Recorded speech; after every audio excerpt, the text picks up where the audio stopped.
Magandang umaga po. Kayo po ba ay buhay pa? Alright, ate, salam ko lang. Alright, pakibati mo nga yung katabi mo. Tinan mo nga kung gumagalaw pa. Alright. Diba? Nak, wag na, malamig pala. Okay. Okay. Iyan.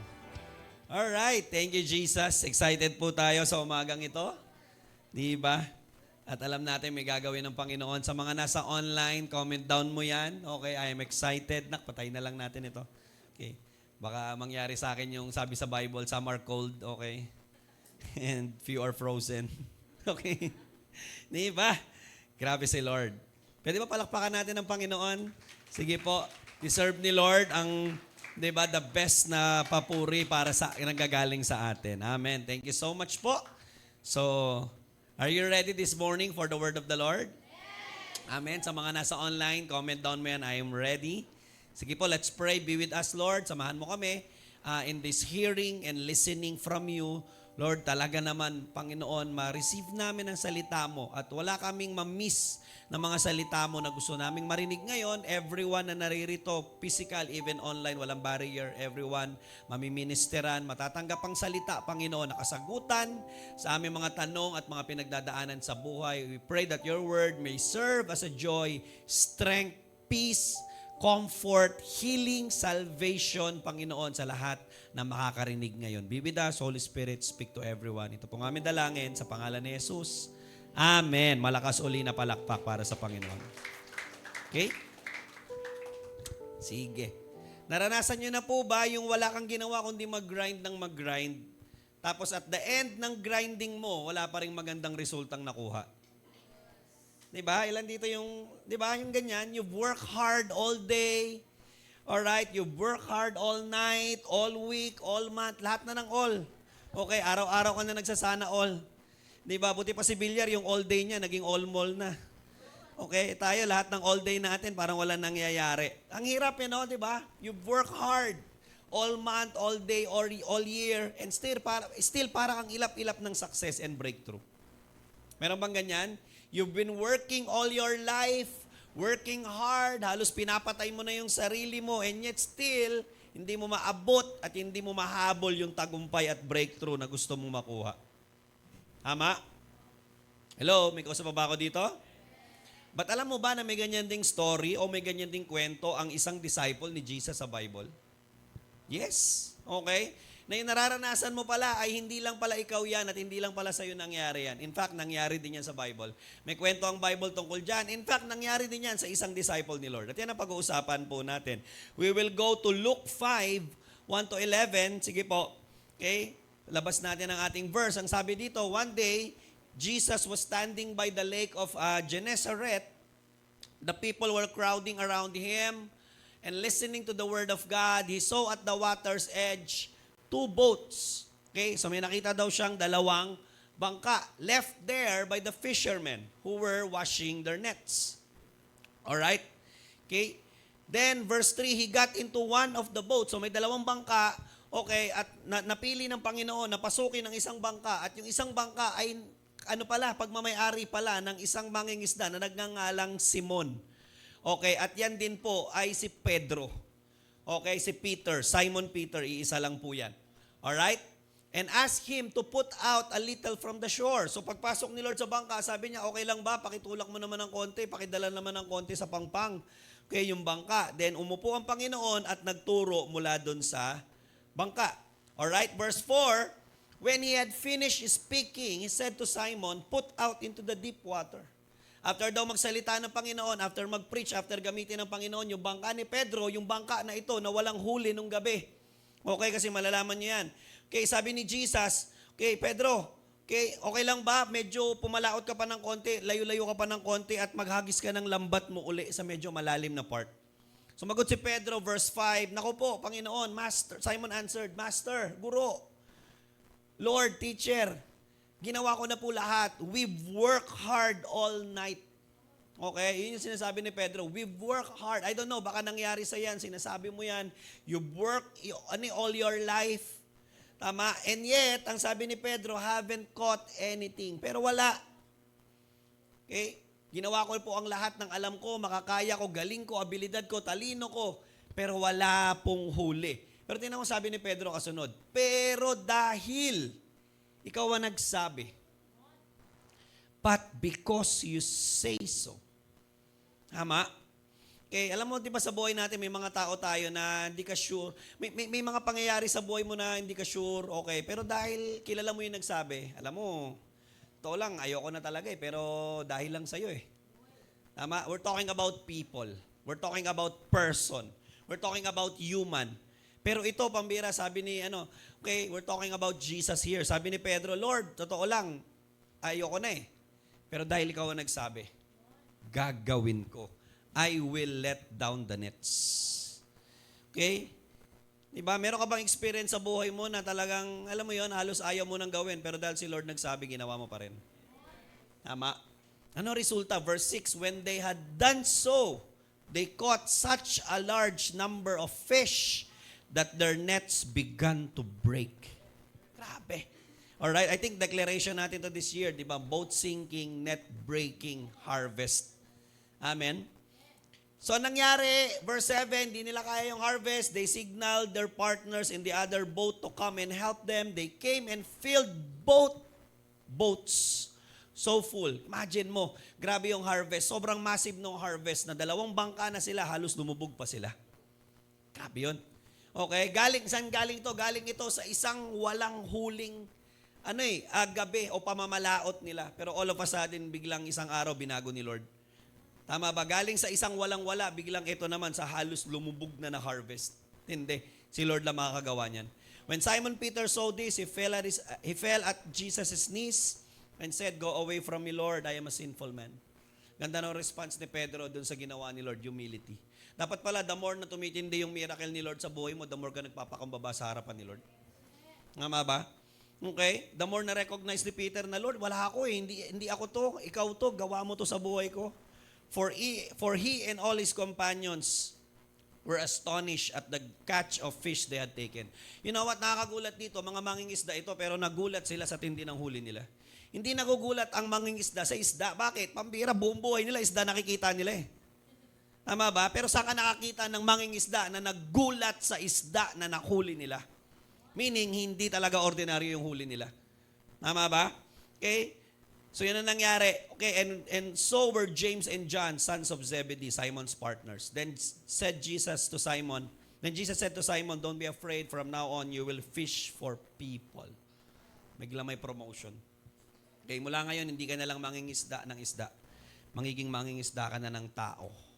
So they pulled their boats up on shore, left everything, and followed Him. Grabe, palakpakan natin ang salita ni Lord. Diba? Balikan natin yung nangyari. Peter worked hard all night, but sadly, wala siyang huli, ni isang man lang dalag. Okay, kahit nga sana ilang pirasong galunggong, pang-ulam man lang. Diba? May mauwi man lang, mayroon man lang, paksiw, adobo, prito, okay, sinabawan. Diba? Nagutom na kayo? Okay, wala Ano magagawa natin? Maalat ang dagat. Maalat talaga yung dagat. Okay. Tama? Pero ang hirap nung mas maalat pa sa maalat na dagat yung buhay mo. Di ba? Ang alat na nung dagat, tapos mas maalat pa buhay mo. Gaano kaalat yan? Tama? Okay. Grabe. Sabi, ang alat. Pero okay na rin kaysa maasim. Bahala ka na kung anong depende yan sa katabi mo. Okay? Di ba? May mga katabi ka, maasim. Yung iba naman, mapait. Bahala ka na dyan. Alright? But sino dito naniniwala? Okay, listen to me. Sino dito naniniwala kapag pinasok ni Jesus ang buhay ng isang tao, gaano man kaalat, gaano man kapangit, gaano man kasama ang buhay niya, kayang-kayang baguhin ng Panginoon? Amen? Paano nabago ng pagdating ni Kristo ang buhay ni Pedro? That's our topic for today. Are you ready? Labas po natin our topic today, from grind to grace. Alright? Ilan dito ready ka na i-transition yung grinding mo into grace of the Lord? Amen? Woo, grabe. Okay? Ilan dito excited? Come on! Okay? Diba? 3 bagay po. Ano makikita natin dito? Paano na-transition yung grinding ni Pedro papuntang grace ng Lord? Number 1, Jesus was allowed to enter the boat. Okay? Paano nangyari ang matinding transition sa buhay ni Pedro? Bakit? Kasi pinayagan, pinapasok, pinasampa, pinaapak si Jesus sa bangka. Alright? Sabi ng Bible doon, makikita natin, verses 2 to 3, may dalawang bangka na nakita si Lord. Okay? And you know what? Ironically, ang sinampahan niyang bangka ay yung bangka na pagmamay-ari ni Pedro. Alright? At ang maganda dito, okay, nung nakita, kasi syempre, kasi, okay. Kuya Darwin, okay, mamaya ka na. Okay, second fellowship ka pa. Alright? Diba? Okay, ano tawag dito? Ano ito kaya sabihin ko? Alright. Diba?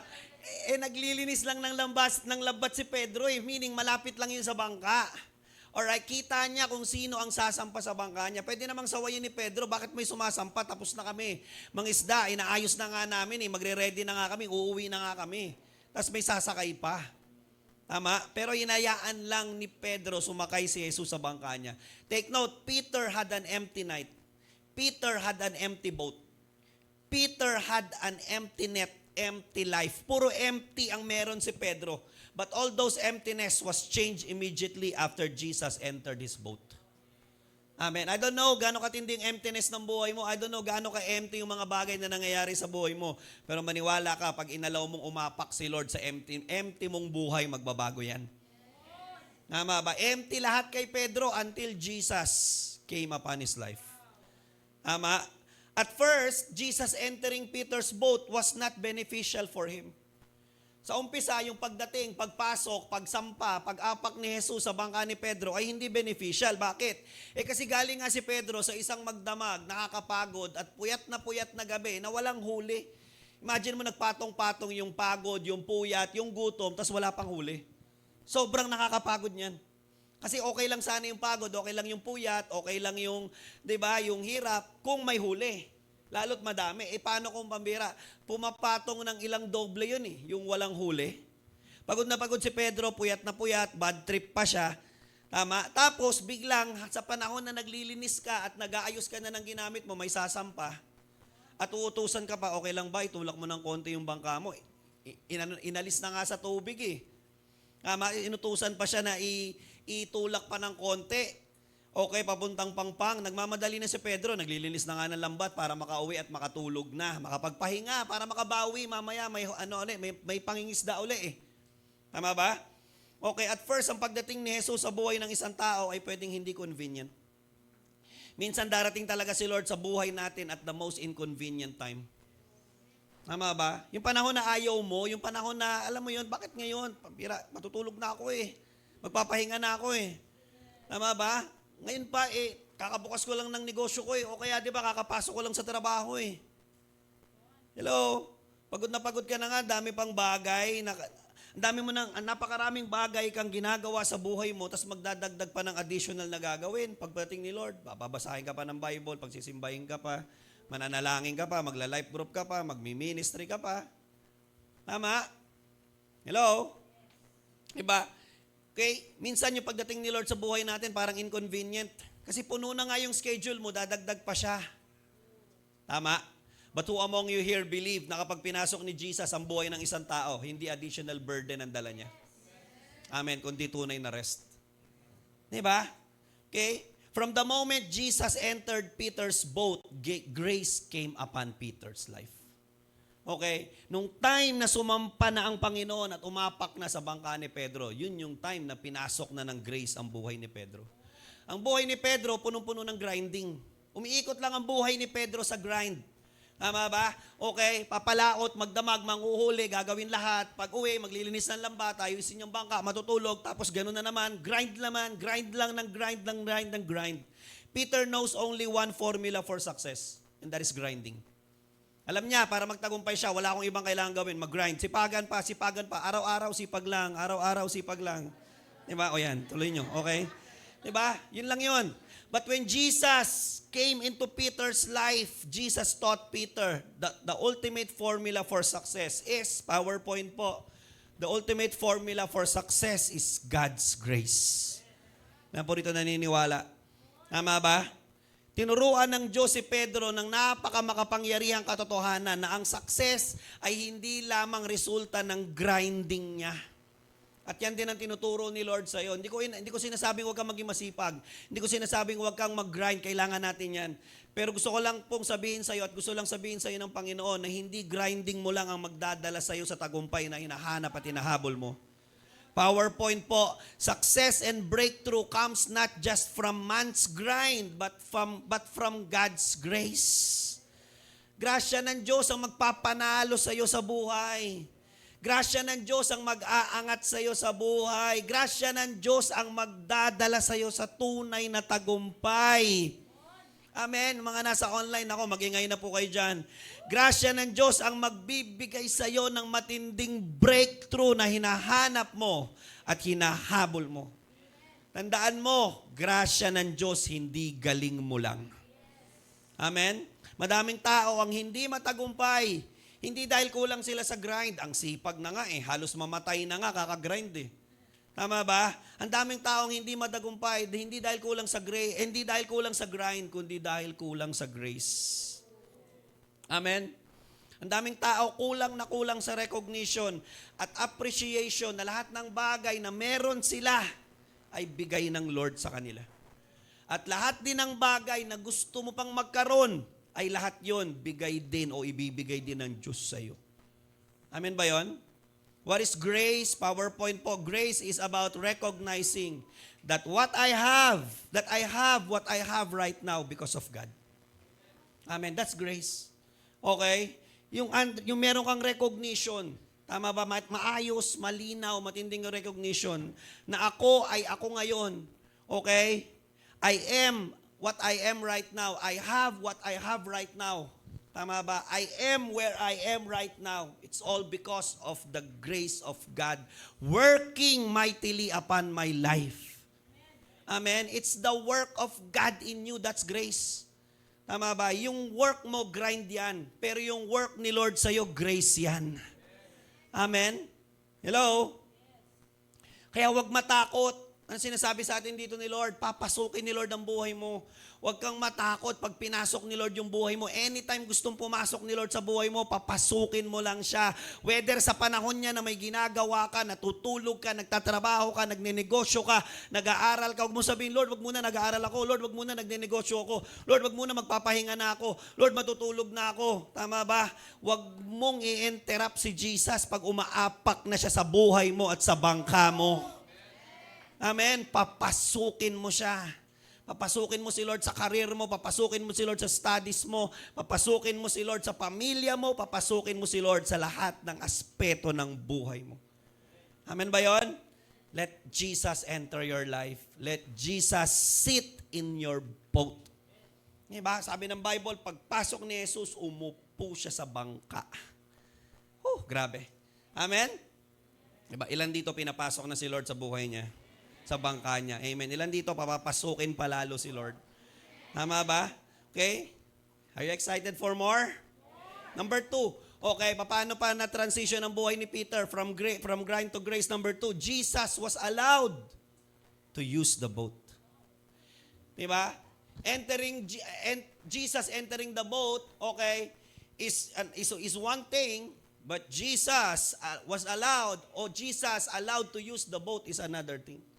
Maraming tao, pinapasok lang si Lord sa buhay nila, pero hindi naman inalaw si Lord na gamitin ang buhay nila. Magkaiba yon. Tama?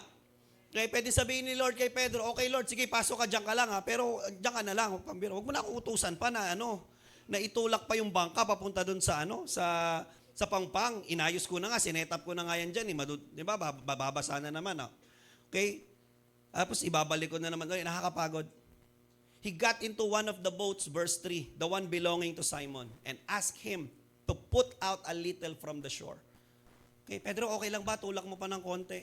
Then he sat down and taught the people from the boat. Grabe, ginamit ni Jesus yung bangka ni Pedro para magturo ng salita ng Diyos. Di ba? Hello, dapat talaga i-allow mo yung bangka mo, yung buhay mo at anumang meron ka. Dapat lahat ng bagay na meron ka, nagagamit ni Lord to share His word. Dapat lahat ng bagay sa buhay mo, nagagamit yan ni Lord to advance His kingdom, to advance the gospel. Tama, nung inupuan ni Jesus yung bangka, nagturo na raw siya. Dapat buhay mo, negosyo mo, pag-aaral mo, bahay mo, pamilya mo, karir mo, talent mo, lahat yan nagagamit ni Lord para magturo ng salita niya. Amen? Don't just allow Jesus to enter your boat. Let Jesus use you for His glory. Dapat magamit ni Lord yung bangka mo para sa kaluwalhatian niya. Amen? Again, this was very inconvenient para kay Peter. Kasi nga, gusto na ni Pedro umuwi. Kasi nga, gusto na ni Pedro matulog. Kasi nga, gusto na ni Pedro, alam mo yon, hindi naman masama kasi nga pagod siya. Gusto na niya ng comfort. Kaya lang, alam mo, na-realize ko, totoo lang, lagi dumarating, yun nga, sumisingit lagi si Lord sa panahon na gustong-gusto natin na ng comfort. May gusto pa ba ako dito? Ayaw nyo to di ba kasi gusto natin lahat comfort Tama ba? Pero hindi napansin, lagi na lang, bakit kaya si Lord? Sa panahon, di ba, inconvenient, doon siya laging sumisingit sa buhay ko. Di ba? Jesus asked him a favor. Okay, na gamitin yung bangka, itulak pa ng konti, papuntang pangpang. Pero amazingly, kahit pagod na pagod, puyat na gutom na si Pedro, hindi ko alam kung yung mata niya bumabagsak na. Tama? And you know what? Nung hiniram ni Lord yung bangka at hiningi ni Lord yung pabor, binigay ni Pedro. Tanong, pag may favor bang hinihingi si Lord sa'yo, binibigay mo? O gusto mo laging ikaw lang hingi ng pabor kay Lord? Pag si Lord kaya nang hingi ng pabor sa'yo, okay lang ba? Tulak mo naman ng konti, papuntang pangpang. Okay lang ba? Kunin ko lang ng konti. Additional 1 hour pa doon sa oras mo. Okay lang ba? Malit ka ng konti ng tulog ngayon. Okay lang ba? Okay lang ba yun?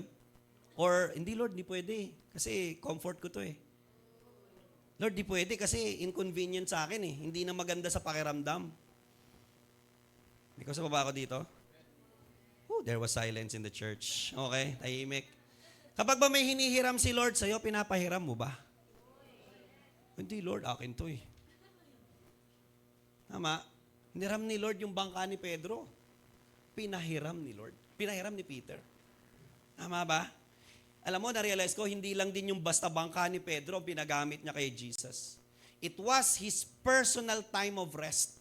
It was his personal comfort and convenience that Peter, gave to Jesus. Hindi lang bangka ang hindi pinagdamot ni Pedro. Hindi niya pinagdamot yung oras niya. Lord, oras ko na to ng pahinga, huwag mo nang kunin. Lord, nagmamadali na nga ako Tama ba? Hello? Diba? Lord, gusto ko na nga matulog Gusto ko na nga magpahinga. Tapos darating ka pa. Tama ba? Imagine mo ilang oras na naman yung kakainin nun. Si Lord di naman nagturo ng 15 minutes yan. Kaya wag niyo po akong awatin. Joke lang. Okay? Tama ba? Alright. Hello? Hindi naman nagturo si Lord na maiksi Tama ba? Hello?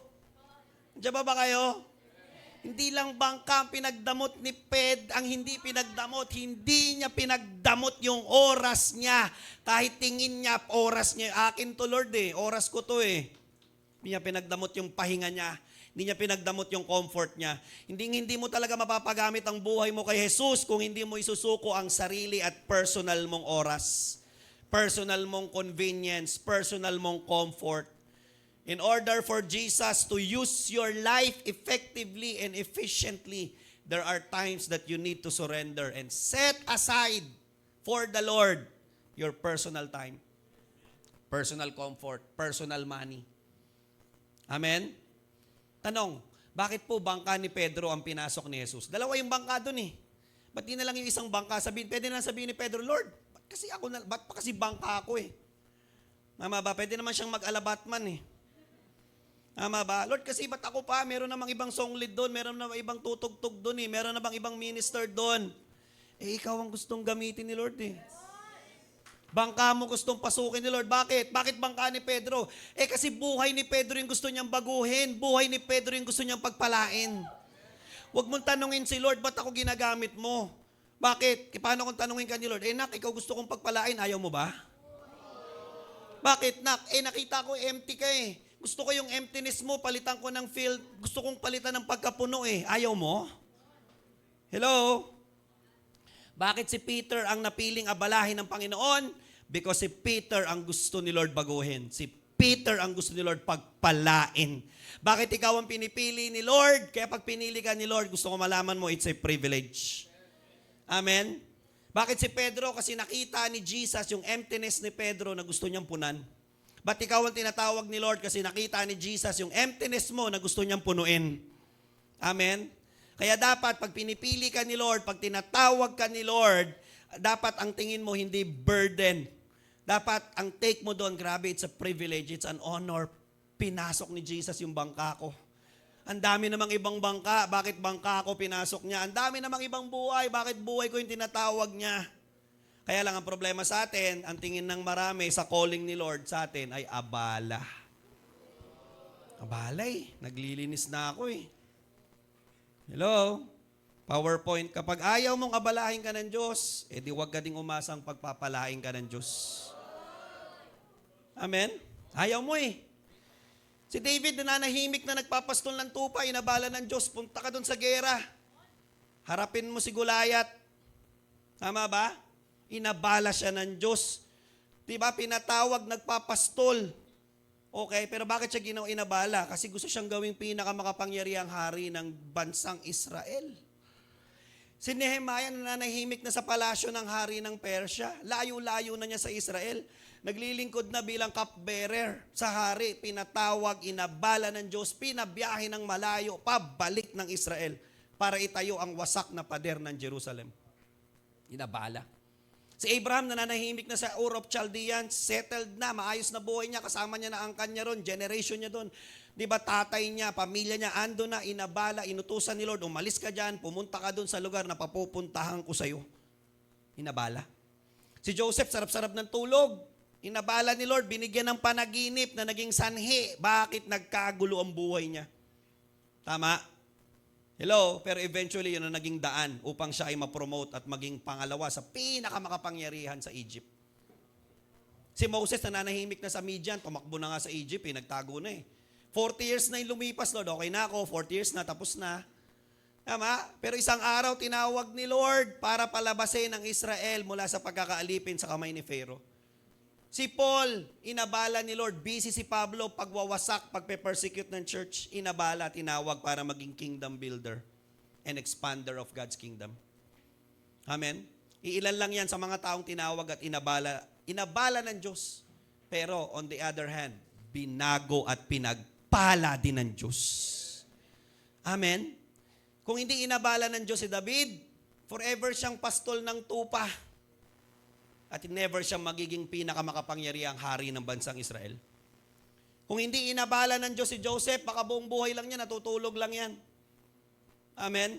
At hindi niya makukuha ang pinakamatinding promotion na ibibigay ng Diyos sa kanya. Kung hindi inabala ng Lord si Nehemiah, then buong buhay niya, alila lang siya. Servant lang siya ng hari, tagabigay lang ng wine ng hari. At mamamatay siyang ganun. At hindi niya mararanasang maglingkod sa tunay na hari ng mga hari. Hello, may gusto pa ba ako dito? Are you getting the point here? Si Moses, kung hindi inabala ni Lord, araw-araw, puro tupa, puro kambing lang kausap niyan sa Midian. Pabalik-balik lang yan. Ilalabas yung tupa, papakainin, babalik uli, ilalabas na naman. Pero di niya mararanasan papaano maglabas ng isang bansa na tatawagin ng Diyos. Si Pablo, kung hindi tinawag at inabala ni Lord, walang ginawa yan kundi pumatay lang ng pumatay ng mga Kristiyano at wasakin lang na wasakin ng simbahan. Amen? Si Peter, kung hindi inabala ni Jesus, hindi niya mararamdaman ang pinakamatinding, hindi niya marireceive ang pinakamatinding miracle catch of fish. At hindi niya marireceive ang pinakamatinding promotion. Buong buhay niya, nangingisda lang siya. Pero sabi sa kanya ni Lord, mula ngayon, hindi na isda. Ang uulihin mo, tao na, dadali mo sa kaharian ng Diyos. Ano ibig sabihin nun? Di ba, kung hindi kayo inabala ng Diyos, nasaan kayo ngayon? Ano buhay mo ngayon? Tama ba? Some of you, baka, di ba, palaboy lang kayo, di ba? Gangster ka lang dyan sa sulok, chismosa ka lang, nagtatrabaho ka lang, ordinary sa kumpanya. Routine lang ang buhay mo. Pero inabala ka ni Lord. Amen? At inaabala tayo ngayon ng Lord. Walang inabala si Lord na hindi niya binago at pinagpala ng todo ang buhay. Empty ang buhay ni Pedro Tama ba? Hello? Pero sabi ng Bible, after pina-preach ni Jesus sa bangka ni Pedro. Then ang sabi ni Jesus, Pedro, put out, di ba, hagis mo yung lambat mo. After gamitin ni Lord yung bangka mong walang laman, pupunuin na yan ngayon ni Lord. Amen. Ilan dito gusto punuin ni Lord yung buhay nyo? Amen. Kaya lang, bago punuin ni Lord ang buhay mo, aabalahin ka muna niya. Ang tanong, willing ka bang magpaabala? Hindi, Lord, naantok na ako eh. Hindi, Lord, pagod ako eh. Hindi, Lord, busy ako eh. Maring mabuti, whoever God disturbed, God blesses abundantly and exceedingly. Amen? Ang sino mang inaabala ng Diyos, pinagpapala niya ng todo. Binabago niya ng todo. Kaya lang, ang daming tao, ayaw nilang maabala. Diba? Hello, tanong mo kay katabi mo, ayaw mo maabala? Tama ba? Okay? Kapag inaabala ka ng Diyos sa grinding mo, that is called grace of God. Amen? Inaabala ka ni Lord sa grinding mo. Sinasabi niya, nak, hindi ganyan, ganito. Amen? Hindi ganyan, huli lang ang gusto ko sa'yo, ganito. Amen? Kapag inaabala ka ng Diyos sa grinding mo, ibig sabihin nun, okay, sinasabi niya sa'yo, nak, okay, siya ang magdadala sa'yo at siya ang magbibigay sa'yo ng resulta na hinahabol at hinahanap-hanap mo. Palakpakan natin ang Panginoon. Grabe. Ilan dito willing na pong magpaabala kay Lord? Tama ba? Ilan dito? Anytime, anywhere. Okay, kung kailan kakausapin ni Lord. Tama ba? Susunod siya. Amen. And that leads me to my point number 3 and the last. Alright. Paano na transition ang buhay ni Pedro from grind to grace? Jesus' word was fully obeyed. Again, Jesus entering the boat is one thing. Jesus using the boat is another thing. But Jesus, okay, commanding and the word of Jesus being obeyed is the absolute thing. Amen? Kasi okay, pinapasok mo si Lord sa buhay mo. Okay din, pinagamit mo kay Lord yung buhay mo. Pero kung hindi mo rin naman susundin ang buo ang salita ni Lord, hindi rin ganun katindi yung milagro mangyayari sa buhay mo. Tama ba? Okay? Kailangang masunod si Lord. Pinapasok mo na si Lord sa buhay mo, pinapagamit mo na kay Lord yung buhay mo, then ano kailangan mong gawin? Sundin mo na buo lahat ng sinasabi niya sa'yo. Huwag nang kalahati, Lord, susundin ko kalahati lang ha. Tama ba? Lord, susunod ako pero sa panahon na gusto ko lang ha. Lord, mag-agree ako sa sinasabi mo, di ba? Pero depende sa emosyon ko, ha? Hello? Depende sa nangyayari sa buhay ko, ha? Depende sa kung ano yung financial crisis na situation namin. Depende sa kung ano yung, di ba, nangyayari sa family namin ngayon. No. Verse 4, sabi ng Bible, when he had finished speaking, he said to Simon, magsasalita at magsasalita si Lord. Pag nagsasalita ba si Lord, nakikinig ka? Okay. At pag nagsalita ba si Lord, tama ba? Kay kinukuha mo ba 'yon? Sabi ni Lord kay Simon, put out into the deep water. Alam ni Lord hindi naman sinabi ni Pedro na wala silang huli. Tama ba? Naglilinis na ng lambat si Pedro eh. Tama? Hello? Nagkasama ba ako dito? Okay. Kaya alam mo ito patunay na kahit hindi mo sabihin kay Lord, alam niya kung ano nangyayari sa'yo. Tama ba? At may sagot siya at solusyon sa emptiness na nangyayari sa buhay mo. Amen. Put out into the deep water and let down the nets for a catch. Alam ni Lord kung anong kailangan ni Pedro. Mangingisda to. So ang gusto niya huli.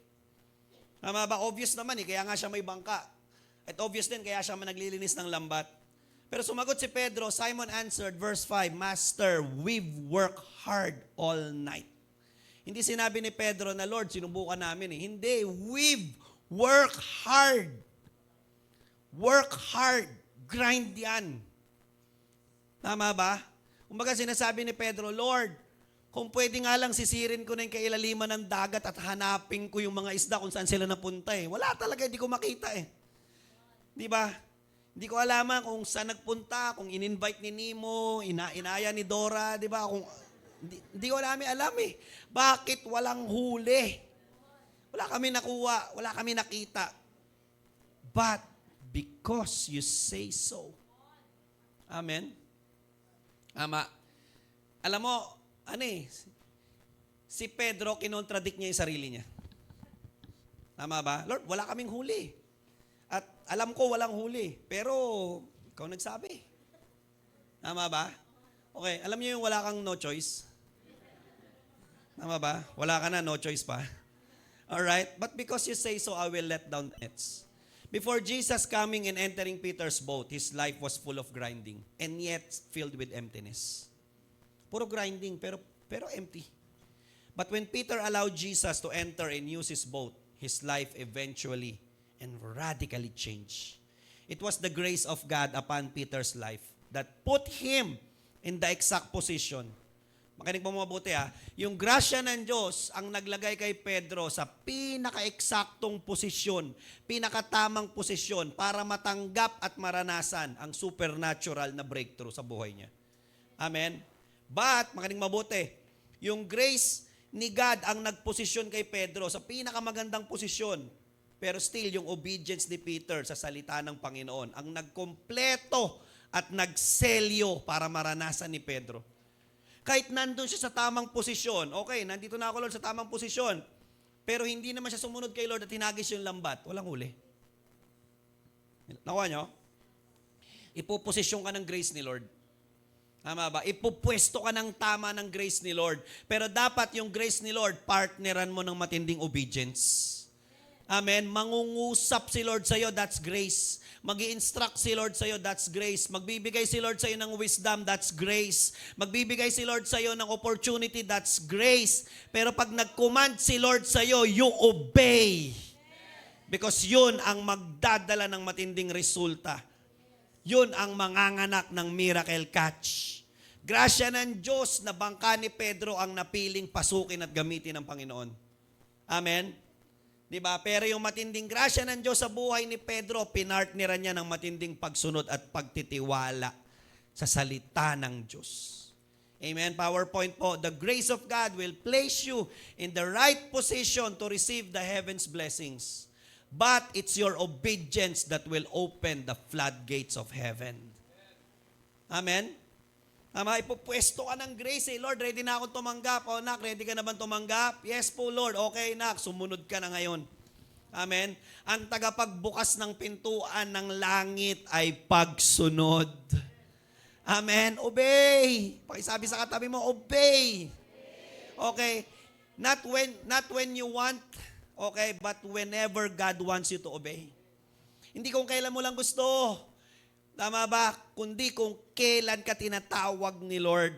Not in your personal time of convenience. Tama ba? But whenever God calls you, kahit mahirap, kahit mabigat, kahit masakit, kahit alanganin, kahit para Lord, delikado ako dito Ang dami pwedeng maging argumento ni Pedro sa Panginoon. Daming valid reasons para hindi sumunod. Plus yung inconvenience pa. Wala nang ang huli, Lord, sa gabi, sa umaga pa kaya. Diba, hindi lumalabas ang isda sa umaga dahil, diba, terikang araw, mainit. Nagugas na nga ako ng lambat para magamit ko ulit mamayang gabi. Lord, hinugasan ko na yung lambat ko. Hagis ko, dudumihan na naman, hugas na naman ako. Inayos ko na yung bangka ko Inakyat ko na. Dadaling ko na naman sa malayo, tapos ibabalik ko na naman uli dyan. Aksaya ng pagod, aksaya ng oras, aksaya ng effort. Hello, nakukuha niyo yung story? Tama ba? Lord, mapapagod na naman ako dyan sa gagawin kong yan. Maglilinis na naman ako ng lambat. Tama? Hello? Kapag hinagis ko yan sa walang kasiguruhang huli, ulit na naman ako. Tama? It's a waste of time. Yun ay kung ganun ang tingin ni Pedro sa salita ng Diyos. Yun ay kung ganun ang tingin mo sa salita ng Diyos. Wala na nga akong pera, magbibigay pa ako. Sayang. Yun ay kung ganun ang tingin mo sa salita ni Lord. Amen? Pagod na nga ako, puyat na nga ako, tapos gagawin ko pa yan. Yun ay, again, kung papaano mo tinitingnan ng salita ni Lord, ganun ka lang magre-response dito. Amen? Pag mababa ang tingin mo sa word, mababa lang response mo dito. Tama ba? Pero si Pedro, hindi ganun ang tingin niya sa word. Kaya hindi ganun ang response ni Pedro sa salita ng Diyos. How do you value God's word in your life? Amen? Paano mo pinapahalagahan? Paano mo pinangahawakan? Paano mo tinitingnan? Tama ba ang salita ni Lord? Sinabi ni Pedro kay Jesus, Lord, magdamag ako ng isda. Ginawa ko lahat ng makakaya ko, ginawa ko lahat ng alam ko, ginawa ko lahat ng karanasan ko, pero walang huli. Tapos ngayon sasabihin mo sa akin, ihagis ko yung lambat ko dyan lang banda? Umagang umaga? Kakatapos ko lang ayusin at linisin yung lambat ko, papahagis mo na naman? Amen? Pwedeng magsasayang ako ng oras at panahon dito sa gagawin kong to. Pero, dahil ikaw ang nagsabi, dahil ikaw ang nag-utos, dahil command mo, dahil leading mo, dahil instruction mo, gagawin ko. Grabe si Pedro sa word ni Lord. Amen? Hello? Are we like Peter in relation to the word of God? Or baka tayo yung, Lord, kahit ikaw nagsabi niyan, pambira, gagawin ko dyan. Wala na nga eh. Hello? Gusto mo ba ako dito? Alam mo, this shows na dapat talaga, anytime kausapin tayo ng Lord, na gawin ng isang bagay, kahit pa ito ay taliwas sa alam mo, kahit pa ito ay contradicting sa experience mo, tama ba? Sa nakasanayan mo, kinagawian mo, basta si Lord na nagsabi, kailangan nating sumunod. Amen? Tama ba? Okay? Yung balo nung panahon ni Elijah, pambira ka naman, huling kain na nga namin to, tas hihingiin mo pa. Tama? Pero dahil sabi ni Lord, bigyan kita at hindi mauubos, o edi ito, sa'yo na. Amen? Si Isaac, nung panahon na may famine, pambira naman, Lord, may famine na nga, umaalis na nga lahat, pupunta na nga ako ng Egypt, tatakas na ako. Pero dahil sinabi mo magstay, edi mag-i-stay ako. Amen? Si Abraham, di ba, Lord, settled na nga ako, maayos na buhay ko dito settled na kami ng pamilya ko dito ang dami ng tropa ng kaibigan ko rito, ang ayos na namin dito Pero dahil sinabi mo, umalis ako dito, kahit ayaw ko, aalis ako. At pupuntahan ko yung lugar na gusto mo. Yung royal official na mamamatay na yung anak, pumunta siya kay Jesus para sunduin si Jesus, pero pagdating niya ron, sabi ni Jesus, umuwi ka na, magaling na yung anak mo. Lord, bumiyaya ko na napakalayo, isang araw yung biniyahe ko para sunduin ka papunta ron. Pero dahil ayaw mong sumama, dahil sinabi mo magaling na yung anak mo, di uuwi na ako. Sabi mo magaling na Amen? Ilan dito kayang kumapit ng todo sa salita ni Lord? Amen? Kahit hindi niya nakikita, kahit hindi niya naiintindihan, kahit kontra yung sa nararamdaman niya, kahit kontra yung sa karanasan niya. Pero dahil si Lord nagsabi, tapos na usapan. Susunod ako. Kapag sinabi ni Lord, hagis lambat, kahit pagod ka na, kahit puyat ka pa, kahit gutom na gutom ka na, at kahit mukhang wala kang nakikitang magandang resulta, pero dahil si Lord na nagsabi, hagis lambat, let down the nets. Amen. Hagis mo. Pakisabi sa katabi mo, hagis mo kapatid. PowerPoint, I will let down the nets. Dapat yan ang declaration natin. Lord, I will let down the nets. I don't know, di ko alam kung ano pinapahagis ni Lord sa inyo ngayon. But let down the nets. Amen. Empty, Lord, empty. Yes, alam ko na empty, kaya nga pinapahagis ko sa iyo para mapuno. May isda ba doon? Wala talaga, technically. Amen. At kahit araw-araw maghagis doon si Pedro, wala. At kahit bukas maghagis doon si Pedro, wala uling manghuli. Bakit? Bakit lang nagkaroon ng huli? Kasi sinabi ni Lord. Amen. Si Lord ang nagsabi. Dapat mas mataas ang faith natin sa salita at command ni Lord kaysa sa alam natin. Sa experience natin, kinasanayan natin. Dapat ang salita ni Lord ang highest and supreme and absolute authority ng buhay natin. Amen ba yon? Peter got his miracle catch of fish, not by trusting and relying upon his grinding, but by trusting and relying upon the grace of God. Amen? PowerPoint. We must understand that God's grace over our lives is more powerful and more productive than our personal grinding. Amen? Ilan dito naniniwala, mas magaling si Lord kaysa sa sipag mo? Amen? Mas malakas si Lord kaysa sa hataw mo? Amen? Yung grinding ng tao, kayang mapalabas may kayang mapalabas na resulta. Pero yung grace ni Lord, higit ang resulta na kayang mapalabas. Amen? Yung personal grinding mo, kayang maglabas ng gusto mo. Pero yung grace ng Diyos ay kayang maglabas ng resulta na lampas sa inaasahan mo. Amen? At naiintindihan mo. Di naintindihan ni Pedro yung huli. Ay, ganyan palang huli buong buhay namin. Tapos dyan lang pala namin mahuhuli. Pumupunta pa kami sa napakalayo. Tama ba? Baliw na baliw si Pedro kay Lord? Alam mo, mababaliw ka talaga kay Lord kapag sumusunod ka sa Kanya. Pero pag sumusuway ka, mababaliw ka rin. Tama ba? Amen? Hello? Manig mabuti, malapit na po ako matapos. Yung grace ni Lord ay kayang yung personal grinding mo, kayang maglabas ng resulta na gusto mo. Pero yung grace ni Lord, tama ba, ay kayang maglabas ng resulta na lampas. Amen? Diba? Hello? Yung grace ni Lord, kayang maglabas ng matinding resulta sa buhay mo. Pero yung grinding mo, hindi niya kayang palabasin ang resulta na kayang ilabas ng Diyos sa'yo. Amen. What produces the great miracle catch of fish upon Peter's life? Obedience. Big obedience. Solid obedience. Absolute obedience. Amen. Saan mo mahahanap at saan mo makikita parati ang grace ni Lord? Nasa salita ng Diyos. Ando ng grasya ni Lord. Tama ba? Manig mabuti. Pag kinakausap ka ni Lord, grasya yun ni Lord. Amen. Hindi pa bigat. Grabe ka, Lord. Dami mo naman. Ako na naman kinakausap mo. Dapat matuwa ka. Lord, thank you. Ako lang atang kinakausap mo. Amen. Huwag mo na sila kausapin. Ako na lang. Tama ba? Ayaw nila eh. Abala ka sa kanila. Sa akin, Lord, hindi ka abala. Abalahin mo ako araw-araw. Amen. Hello? You listen to the words of God and you are actually listening to the grace of God. You hold on to the Word of God, you are holding on to the grace of God. You follow the grace of God and you follow the Word and you are actually following the grace. PowerPoint po, the grace of God is always integrated in the words of God. Amen. Yung grasya ni Lord nakapaloob parati saan? Sa salita ni Lord.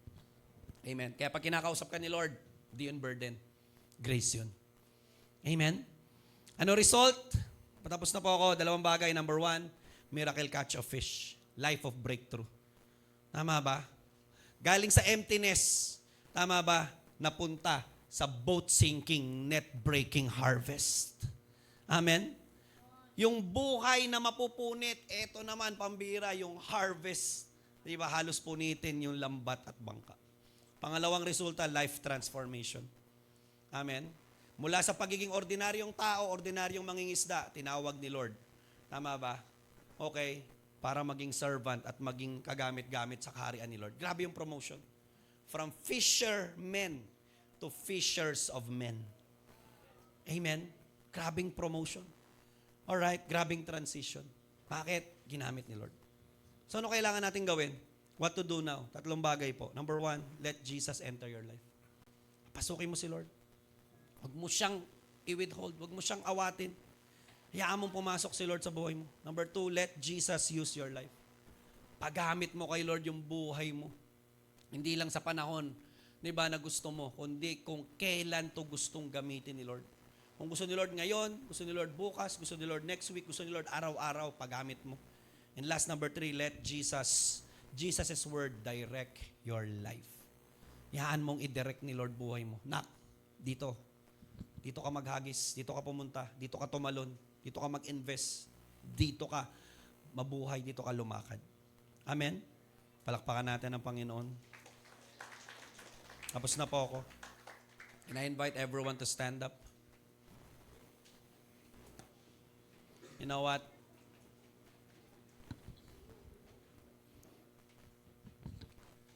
Alam mo, totoo lang, you're almost there. Bakit?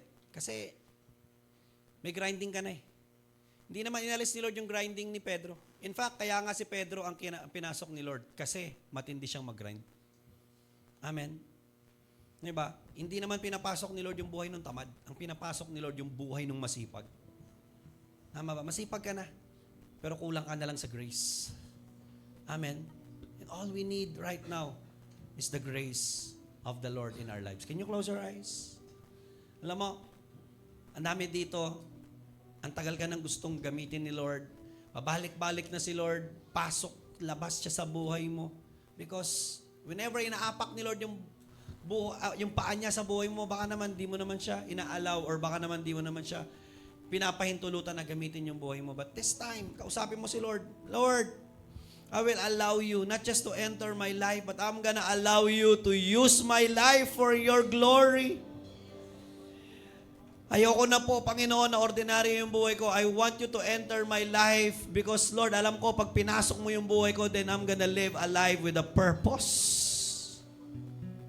Let Jesus use your boat. Hindi lang sa panahon na gusto mo, kundi kung kailan ito gusto ni Lord.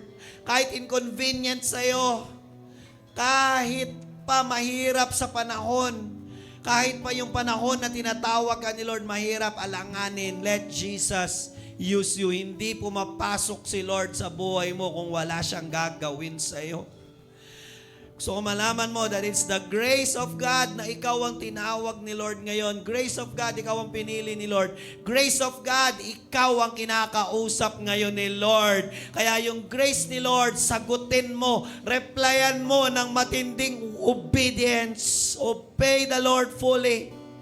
Kapit sa word. Let down the nets. I don't know kung ano yung bagay na pinapahagis ni Lord sa iyo ngayon. I don't know kung ano yung net mo ngayon na sinasabi ni Lord. Hagis mo yan, anak. Because akong bahala sa iyo. Maybe akala mo walang resulta.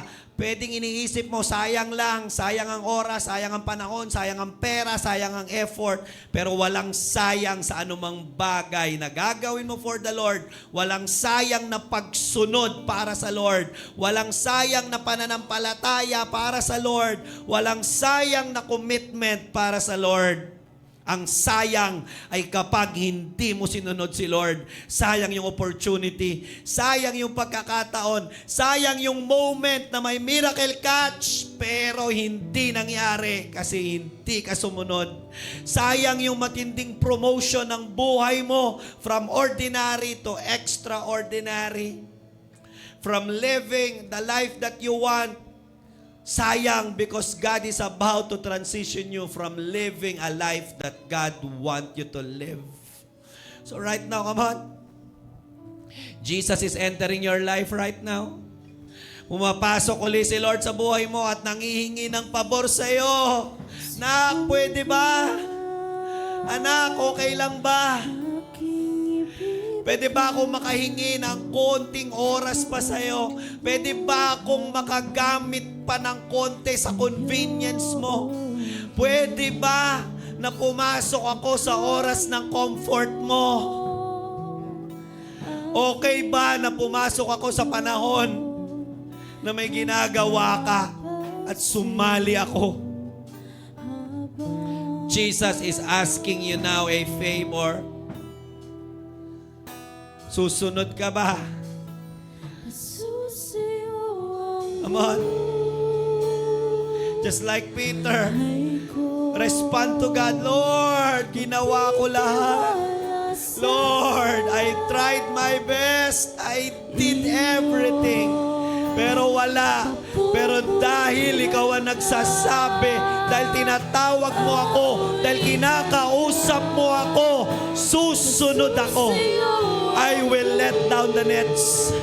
I will follow. I will obey. Because you say so. Come on.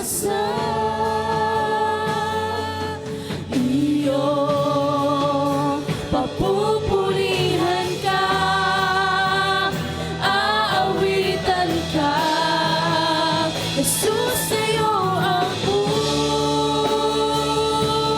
buhay ko, nagtitiwala sa